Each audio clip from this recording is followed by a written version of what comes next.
On se trouve sur le pont de la Rotonde, enfin l'ex-pont de la Rotonde. Aujourd'hui, c'est le pont Carnot qui est juste à gauche ici. Et on s'aperçoit qu'autrefois, il y avait 2 tours. Aujourd'hui, il n'y a plus qu'une.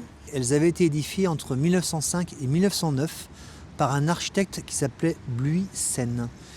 En fait, c'était le symbole de cette manufacture de gâteaux qui s'appelait Lu. Lu comme Romain Lefebvre, le L de Lefebvre, et Utile comme Isabelle Utile, un couple de pâtissiers qui à l'origine étaient installés rue Boileau. Et c'est leur fils qui en 1886 va décider de s'installer ici. Là. Il y a eu jusqu'à 1000 employés à faire des gâteaux, quoi.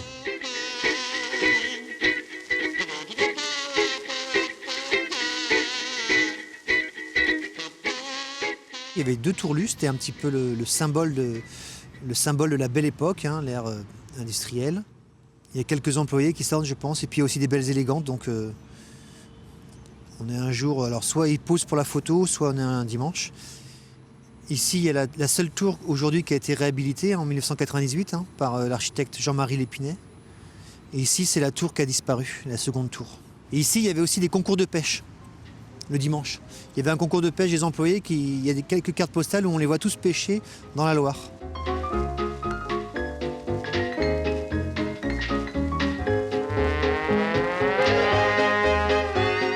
Aujourd'hui, l'usine Lu, elle est à la FOCR, mais longtemps elle était ici en fait. Et ce qui était intéressant, c'était les odeurs.